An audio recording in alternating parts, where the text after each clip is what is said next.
পিছফালে লুকাই আছিল নহয় পুলিচ মাতি দিম সেইটো নহয় সঁচা কথা কোৱা পুলিচ মাতি দিম কিন্তু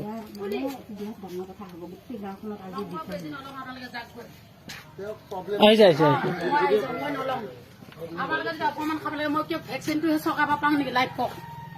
মোৰ ঘৰ অৱস্থা চাওক ইমান মোৰ আজিলৈ ৰেচন কাৰ্ড এখন গাঁও বহাই বনাই দিব লাগে নালাগে আপোনালোকে কওক এই ঘৰ মোৰ অৱস্থা চাওক মোৰ ছোৱালী কলেজত পঢ়িছে কলেজত মই চিট নাপাওঁ ৰেচন কাৰ্ডৰ কাৰণে অৰুণোদয় আঁচনি আহিছে অৰুণোদয় আঁচনি মোৰ জব কাৰ্ড আছে জব কাৰ্ডৰ মই পইচা নাপাওঁ আৰু চৰকাৰক যে আমি বিজেপি চৰকাৰক ভোট দিছোঁ পদুম ফুলত চৰকাৰক খালি ভেকচিনটোহে মোৰ পোৱা দায়িত্ব নেকি কথাটো হয়নে নহয় আপোনালোকে ভাবি চাওক আপোনালোকে দৰমহা পাই কাৰণে আপোনালোকে চলি আছে মই দিন হাজিৰা নকৰিলে মই চলিব না মই ডি চি ওচৰত গৈছিলো সত্য তাৰপিছত মই তাতো সাংবাদিকৰ ওচৰত গৈছিলো মোক কথাখিনি জনাই ল'ম ভেকচিন মই ল'ম কিন্তু মোৰ প্ৰাপ্যখিনি মোক দিব লাগিব চৰকাৰৰ পৰা মই এইখিনি প্ৰাপ্য হয় না নহয়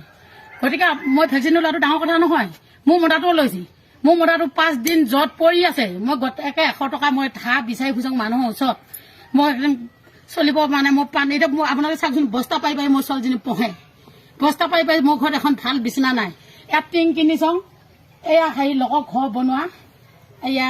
নতুন টিং লগাইছি পুৰণা টিংখিনি খুলি দিছি গামবোৱা ঘৰৰ পৰা গামবোৱা দাদাকৰ ঘৰৰ পৰা মই 1500 টকা দি কিনি আনিছোঁ ইয়াত টিং গতিকে চৰকাৰে যে সেইখিনি ব্যৱস্থা নকৰে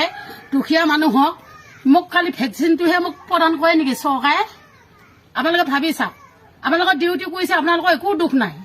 চৰকাৰে যিটো নিয়ম মাৰি কৈছে ময়ো মানিম মই ল'ম ভেকচিন মই মাছ মাৰিয়ে যাম কিন্তু মই দিন হাজিৰা কৰি খোৱা নাই মোৰ মাটি এক লোচা নাই বহা ভেটিটো বাঢ়িয়ে মই ছোৱালী এটা সদায় 200 টকা মই কলেজ যাবৰ কাৰণে দিব লাগে মই ইমান মানে দুভগীয়া মানুহ মোৰ ঘৰতে এদিকে কুকুৰ সোমালে সেদিকে ওলাই যায় গতিকে আজিলৈ মোৰ ৰেচন কাৰ্ড এখন নাই কাৰেণ্টটো পাইছিলোঁ কাৰেণ্টটো শনিবাৰে কাটি লৈ গ'ল এটা মানে এইখিনি বস্তু পালেহে আপুনি মই এইখিনি বস্তু পালে মই তেতিয়া মই বেজি নিজে যাই পেলাই ল'ম ভেকচিনটো ল'ব তেতিয়া মই ল'ম এতিয়া ডিচি ওচৰত গৈছিল মই গৈছিলোঁ ডিচি আজি বন্ধ মই তাৰপিছতে ৰেচন কাৰ্ডৰ হেৰি এখন লিখি আনিছোঁ এয়া যা বহীখন লৈ আনিছোঁ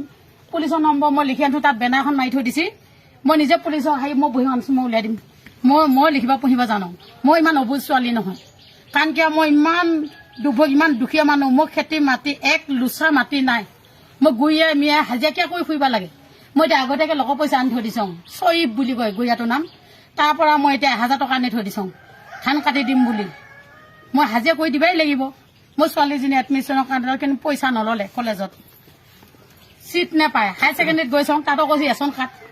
কাৰ্ড নহ'লে মোৰ ছোৱালীজনী চিট নাপায় আজি মই ইমান চৰকাৰ চাউল দি